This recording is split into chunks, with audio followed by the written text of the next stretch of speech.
give me your thoughts on the 49ers possibly trading for Gardner Minshew as a backup QB. Talk to me about what you think the price would be, how you would feel about it. Talk to me about the entire thing. I'll let Blake go again first. All right. So I guess we can start with the price, right? And why he's probably going to get traded or maybe not stay with Jacksonville. So I think it's a foregone conclusion. They're taking a quarterback at 1, and that's going to be Trevor Lawrence. And Gardner Minshew is more than a capable backup. I would probably say he's a top 3 backup quarterback in the NFL if the season started today. And I'd say he's 1 or 2, to be quite honest with you. So that's reason number 1. Number 2, he has shown to be at least somewhat competent, and like you can win games with him. Now, he was on the Jags, and they didn't win many games this year, but you look at their roster and you're like, okay, you can't really pin too much on him. And he has shown guts against teams like the Colts. They went out and beat him week 1. Good shout for him, and that's awesome. And I think for what he would get traded for, I'd probably say a late 3rd or a 4th. So he was taken in the 6th round, right? 5th or 6th round, I believe. So he was taken late. And he's shown to be that he can be a backup. I would be totally cool taking a solid backup in the 3rd round. Now, the only doubt I have about him is his contract's coming up soon. How much would you be willing or comfortable paying for a backup quarterback? Would you be fine with paying maybe $8 million, $9 million? I mean, I guess that's a decision the Niners would have to make, but I won't go on much too longer. But yeah, I think he'd be a really solid pickup. Yeah, so if we just talk about Gardner Minshew, the player, the backup quarterback position, he's easily an upgrade over what the 49ers had last season and what they had to roll out in Nick Mullins and CJ Beathard. Whether it's just the straight counting stats, his touchdown to interception ratio, which was like 3-1 last season, his completion percentage, which was like 67, I think, or his advanced stats. If you look at any of the advanced metrics, his efficiency was better than those backup quarterbacks. So yes, in a vacuum over those guys, I would rather have Gardner Minshew. As for cost, I think, Blake, you're in the right ballpark. I would think it would cost like a 3, a 4, like somewhere in that ballpark. Mm-hmm. Something that I think the Niners would be willing to part with. I think they have 9 picks in this draft. And so they would be, I think they'd be willing to part with those mid-round picks to get a player like Gardner Minshew, who's just a solid backup. And Vish and I talked earlier today, and we think, honestly, he's probably maybe a bottom 10, bottom 15 starter, but probably good enough to be like a bridge type starting quarterback in the NFL, not just like a high-end backup. So, yes, in a vacuum, I would be comfortable with Gardner Minshew as a backup quarterback. And as for the contract, he's under contract for the next 2 seasons from just his rookie deal, and he's going to cost like $800,000 this season. I think like $900,000 next season. So super cheap, which is great. So you wouldn't have to necessarily worry about his deal for another 2 seasons, and with the backup positions, you would just rotate through. So I'm not really worried about that standpoint. My bigger picture takeaway on just the 49ers quarterback situation is when you worry so much about the backup quarterback, it's really just an indictment of your starting quarterback. Most contending teams, teams that have Super Bowl aspirations, don't ever talk this much about a backup quarterback. And, people in the Niners fan base, Niners Twitter, whatever, do it so much because of Jimmy Garoppolo's health, the fact that he's missed so many games, etc. And I come back to okay, if Gardner Minshew had to step in for 2-3 games, whatever, I could trust him. Kyle Shanahan could manage him, whatever. But if Gardner Minshew has to play half the season or whatever, then I wouldn't prefer that as much, right? So it all comes back to the starting quarterback, and it's this conundrum that the 49ers are in right now. And I would rather them focus on upgrading the starter and, worry less about the backup spot. But just in a vacuum, I think Minshew's better than what they had. Yeah, so to just expand on what you guys were saying, absolutely. The difference between Minshew and CJ Beathard and Nick Mullins is massive. To me, Gardner Minshew is one of the 32 best quarterbacks in the NFL. Now, he's probably 29, 30, 31, or 32, but I think he's one of the 32. And I'll say this, I don't think he's that much worse I don't think he's worse than Tua. I think he's a similar level player to Tua, who went 5th in the draft last year. So just in terms of value, do I think late 3rd, early 4th is bad? Absolutely not. In terms of contract, he's paid 600 something K. So that's not bad either. In terms of whether the Niners should make this move, I don't see the point here. Like, okay, you get Gardner Minshew, but the reason you want to have this high-level backup, which he's going to be one of the best backups in the NFL, is in the case that you're expecting your starter to miss games. Yeah. Well, if the Niners are already expecting their starter to miss games, then what's the point of having a highly paid starter if you know that you have to have this elite backup quarterback to step in? And so that's where I kind of stand. I don't understand this idea of what Gardner Minshew does to help this team. Because in an ideal situation, Jimmy Garoppolo, if he's the starter, he plays all 17 games. Then you kind of just gave up a pick for insurance in Gardner Minshew. And I don't think Gardner Minshew is the kind of guy that you're ever expecting to start for you down the road. I think he'll be a Fitzmagic type guy, a guy that will come in for 7 games. He'll have this great personality with his stash. He'll catch lightning in a bottle. He'll throw for a lot of yards because he has an incredible feel for playing football. And so because of that, he'll throw for a lot of yards and everybody will love him. But the reality of it is that you have a very defined ceiling with Gardner Minshew as your quarterback. And that's why I think he'll never be given the reins of being a franchise starting quarterback. Do I think Gardner Minshew is an upgrade? Yes. Do I think Gardner Minshew is a good player? Yes. Do I understand why this is a conversation? Absolutely not. Yeah. Yeah, I mean, it comes down to exactly what you just said, where, yes, in a vacuum, I understand why Kyle Shanahan wants Gardner Minshew. Just if you're looking at it from a upgrading the backup position standpoint, yes, I get it, right? You're just getting a better player at that spot. But in an ideal world, like you said, Gardner Minshew never steps on the field, right? In a perfect world, Garoppolo plays 17 games. Minshew is just his fun backup, holds the clipboard every week, and that's that. But if we're just relying on history, Garoppolo's basically missed time in 2016, he went down with an injury. In 2018, went down with an injury. 2020 went down with an injury, never returned. So if we're just betting on history, likelihood is that he's going to miss time.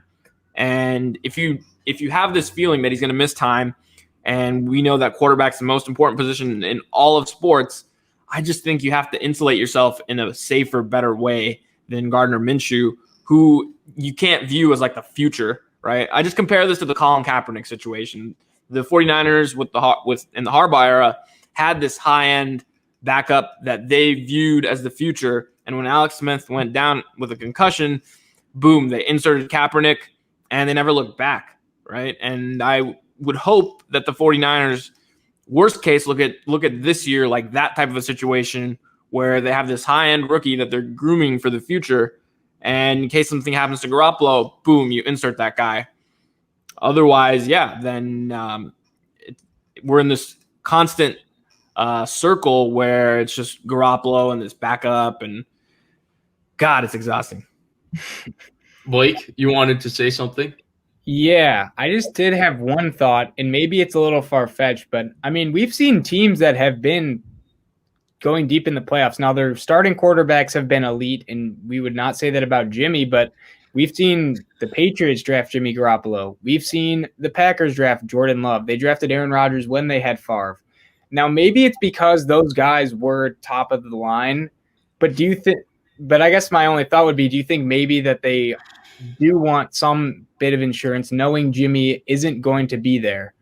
And that's why they're looking into this. Or is it more of just like those examples would be more one-off and because the quarterback's at an elite level? I understand I understand it. Like, I understand why they want to upgrade the backup position. I do think there's some pressure on Kyle Shanahan and John Lynch this year. I don't think pressure in terms of their job, but pressure in terms of their reputation a little bit. Yeah. They're looked at as as an elite GM head coach combination. They've had 3 losing seasons out of 4. Not exactly the kind of record that their reputation would dictate, right? And so I do think there is a little pressure for them to have a winning season this year. So I get why they would be aggressive in pursuit of a backup quarterback, because in the case that Jimmy Garoppolo goes down again, you want to at least try and make it to the playoffs. And if you're an above 500 team, Gardner Minshew can absolutely guide you to the playoffs if he starts 4 or 5 games. So I 100% understand their line of thinking. Where I question it is I just feel like they're missing the bigger picture, in my opinion, if they're just looking at the backup. Because when you're looking, Akash said it at the beginning, when you're looking at the backup so hard and they've kind of voiced to you that the starter is a problem in the past. There is then a problem with the starting quarterback. And look, I'm okay with Garoppolo. I think he's a okay starting quarterback in the NFL. He's definitely a starting quarterback. But when you're an okay starting quarterback that has missed the amount of time he has, I do think there becomes a time and place, especially when you're picking 12th overall. And we're going to talk about it in a little bit. There's some special guys in this draft. And so I think both Akash and I have our own, wants of what we would like the Niners to do. And I know we're on the same page with that. But with the Gardner Minshew, I understand it. I think, Akash, you definitely do too. I absolutely do. And I see a lot of people in the comments just saying, 2019 Jimmy Garoppolo, Super Bowl, he's going to be healthy. Like, I understand, and Vish and I, we talked this morning, like a lot went into that 2019 season. If you go back and watch, they were literally 6 inches away from Seattle. I live like a mile away from CenturyLink Field. They were going to be like the 5th seed and like a wild card that year. So we look back on it now and we're like, they made it to the Super Bowl, but they easily could have been like a wild card team going to Philadelphia that year if it wasn't for like a Dre Greenlaw tackle. So a lot of things go into a football season, and we focus a lot on the results, obviously, but the process is equally as important, and the process getting to that point and the process that got them to the Super Bowl in 2019 isn't consistent, I think, in terms of it's not repeatable, I believe. That's why I think the roster they assembled, I wouldn't expect them to make the Super Bowl.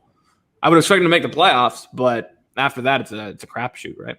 I 100% agree with that. Blake, do you think that there is a possibility that the Niners could recreate 2019 in 2021? Because I personally don't. I don't. The defense was crazy elite. And getting a defense that's that good is really, really difficult. I don't think you can see, like, besides drafting just like bonkers, like unbelievably well and doing what the Seahawks did in the early 2010s, it's hard to make a defense that can just carry an offense. I think we see it like maybe 2 to 3 times a decade. There's those one-off teams. You think of the 2015 Broncos, those Seahawks, 2000 Ravens, where they just drag the corpse, any offense. But I don't think this Niners team is like that.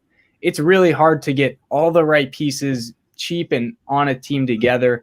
I think it'd be a lot. Like, they'd have to just have the best draft ever, and you just can't ask that or expect that.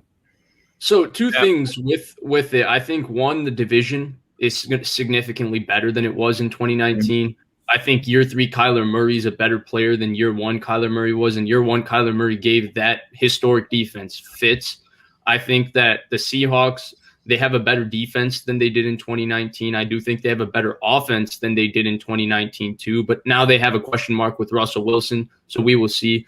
And the Rams obviously were a team that was kind of reloading on the fly, if you remember, in 2019. They still went 9-7, but they were good. Yeah, they were reloading that offensive line. They'd moved Marcus Peters midway. They got rid of Aqib Talib midway through the season. They got Jalen Ramsey. There were a lot of moving parts with that Rams team. And now I feel like with Matthew Stafford, they're a better team than they were in 2019 for sure. So that's one aspect of it. And then the other aspect is, I'm not sure if their offense can be the same. Like, their offense was very good in 2019 statistically. I don't know if they can run the ball the way, they ran it in 2019. I don't know if Jimmy Garoppolo, they can use him the same way they did in 2019. A lot of guys have elaborated on it. Like, Rich talks about it all the time. But the way they use, like, the thing with Garoppolo is that he was also still fresh, right? There were only 7 games of tape on Garoppolo, 8 games of tape prior to the 2019 season. Like, I don't think people realize that he was such a heavy middle of the field thrower.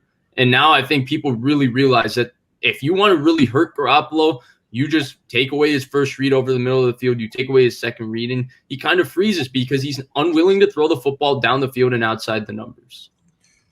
Yeah, I totally agree with what you said. We see eye to eye on this stuff. And yeah, just coming back to that, I think it's going to be difficult to replicate 2019. We saw that in 2020. They basically brought back the same roster. They replaced 2 guys in Sanders and Buckner. And they got hit with all the injuries and all that stuff. But even before that, it looked like they sputtered week 1. And I'm not sure if they would have been able to replicate 13-3 and a Super Bowl run. A lot goes into that. And typically it takes a franchise quarterback to be able to sustain success over years, just generally speaking. And I don't think they have that in Jimmy Garoppolo. He's going into he's got 2 years left on his deal.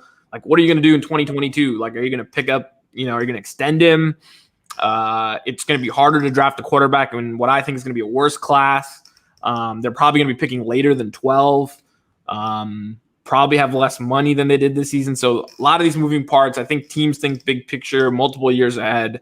And if the 49ers were thinking that way, they would be thinking draft a quarterback this season. Just how I view their offseason so far. 100% agree. Blake, anything to add? No, nothing more. I think you guys definitely have that right about Minshew and 2019 replication.